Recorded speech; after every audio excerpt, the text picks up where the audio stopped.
안녕하세요. 오늘 이 시간에는 아파트 경매와 다세대 경매의 차이점에 대해서 알아보도록 하겠습니다. 요즘 경매 시장에서 아파트 물건은 엄청 경쟁이 심하다는 것을 여러분들도 알고 계실 겁니다. 얼마 전에도 우리 학원생이 서울에 있는 80%의 아파트에 응찰을 하였는데 응찰자가 30명 정도가 되고 낙찰가도 100%를 훨씬 상회하는 금액으로 낙찰되는 것을 봤습니다. 현재 서울 등은 경락 잔금 대출도 잘 되지 않는데 이렇게 많은 사람이 응찰한다는 것에 대해 놀랄 수밖에 없었습니다.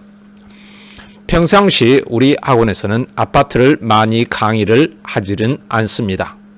물론 특수 물건으로 분류되어 많은 수익을 발생시킬 수 있는 물건은 강의를 하지만 평범한 물건, 즉 문제가 없는 물건은 거의 강의를 하지 않습니다. 경매를 하다 보면 그 추세, 즉 이익이 되는 물건이 변하는 것을 볼 수가 있습니다. 어떤 때는 토지가, 어떤 때는 아파트 등이 이익이 많이 나는 물건일 수가 있습니다. 그래서 필자는 요즘은 주로 강의를 아파트보다는 다세대 등의 물건에 더 주력해서 하고 있습니다. 이제 그 이유를 말씀드리고자 합니다. 자, 작년 11월부터 금년 1월까지 서울에서 낙찰된 아파트 경매 물건입니다. 작년 11월을 한번 보겠습니다. 매각가가 거의 100% 이상이고 응찰자도 31명이나 된 물건도 있습니다. 12월 후 경매 사례도 마찬가지입니다. 20명이 훨씬 넘게 응찰한 물건이 많이 보이고 낙찰가도 100%가 넘는 물건이 많습니다. 그럼 금년도는 어떨까요? 마찬가지로 경쟁률이 엄청 심하고 낙찰가도 168%가 된 물건과 49명이 응찰한 물건이 있습니다.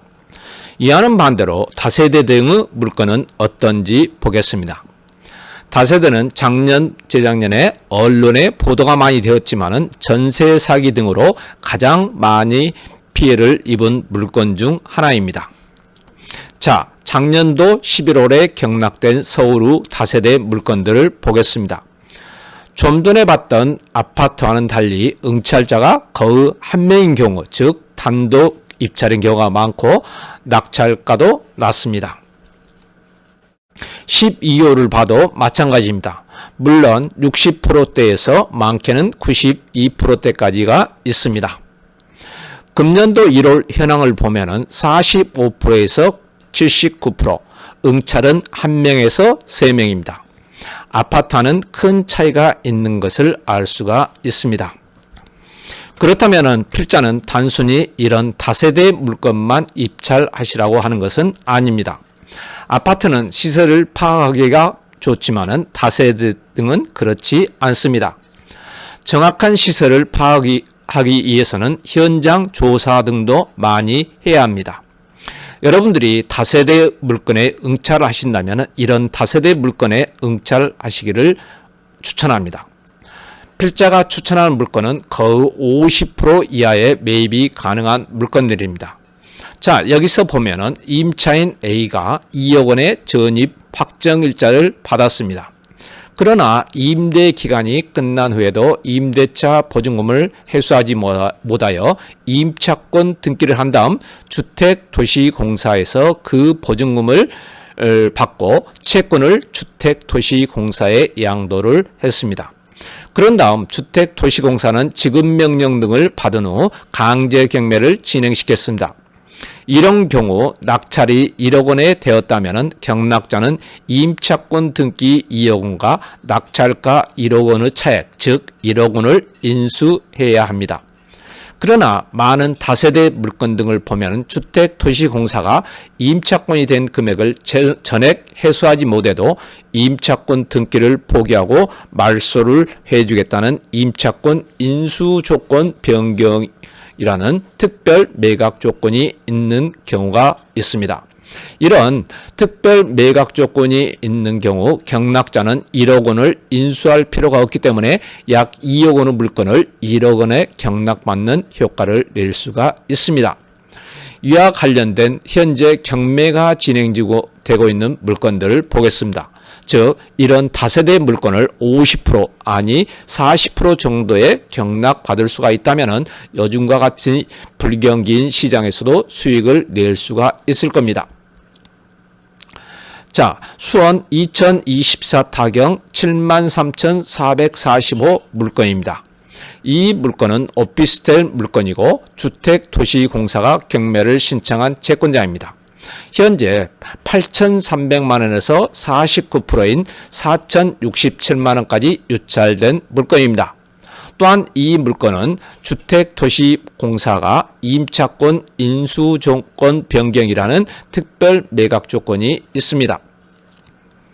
자, 이 물건을 분석해 보면은 임차인이 2020년 9월 25일 전입을 하고 임차권 등기를 2022년 10월 6일에 했으니까 8,500만 원 이하로 낙찰되면은 경락자가 인수해야 하는 물건입니다. 그렇지만 앞에서 말씀드렸듯 채권자인 주택도시보증공사가 임차권 인수조건 변경을 했기 때문에 그럴 염려가 없습니다.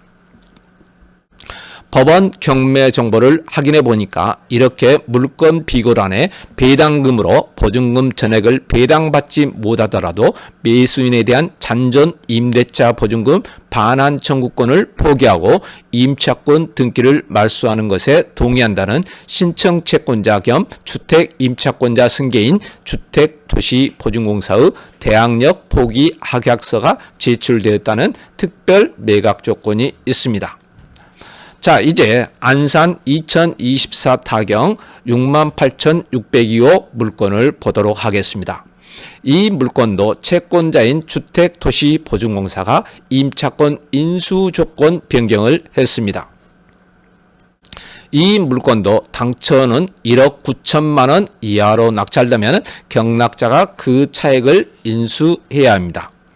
그러나 이 물건도 법원 경매 정보를 확인하면은 배당금으로 보증금 전액을 배당받지 못하더라도 매수인에 대한 잔존 임대차 보증금 반환 청구권을 포기하고 임차권 등기를 말소하는 것에 동의한다는 신청 채권자 겸 주택 임차권자 승계인 주택도시공사의 대항력 포기 확약서가 제출되었다는 특별 매각 조건이 있습니다. 자, 그렇다면은 주택도시보증공사가 대항력 포기 확약서를 제출했다면은 모든 다세대 물건들이 전혀 문제가 없는가가 문제가 됩니다. 모든 것이 이렇다면은 얼마나 좋겠습니까? 자, 여러분들이 이런 물건에 응찰을 하시려면은 반드시 이 내용을 알고 있으셔야 합니다. 이와 관련된 내용은 필자의 유튜브 143회 임차권 등기 후 전입 대항력 없다? 예, 업로드 했으니까 꼭 한번 봐보시길 바랍니다. 자, 주택도시공사가 대항력 포기 확약서를 제출했다 해도 이런 물건이 있다면 조심하셔야 합니다. 여기에서 보듯 임차권 등기 후 주택도시공사가 강제 경매를 개시하기 전에 다른 임차인이 전입을 했다면 주택도시공사가 대항력 포기 확약서를 제출했다고 해도 그 사이에 전입을 한 임차인 B의 보증금은 경락자가 인수해야 한다는 겁니다. 이와 관련된 내용은 필자가 대법원 판례를 이용하여 앞에서 보여드린 임차권 등기의 전입, 대항력 없다. 즉 필자의 유튜브 143회차에 올려놓았으니 참고하시길 바랍니다. 임차권 등기가 된 주택에 전입하는 임차인이 있을까? 이렇게 생각하시는 분들이 많으시는데 경매 정보 사이트에도 문제가 없다. 즉 소멸되고 인도 명령 대상이라고 나오지만은 그렇지가 않습니다. 자, 이제 물건을 하나 보겠습니다. 현재 경매가 진행 중인 고양 2024 타경 80,513호 물건입니다. 이 물건은 최초 2억 4,200만 원의 경매가 시작되어 현재 24%인 5,810만 원까지 유찰이 되었습니다.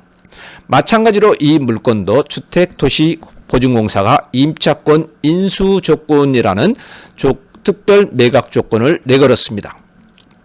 이 물건을 분석해 보면은 선순위 임차인이자 임차권 등기권자가 있습니다.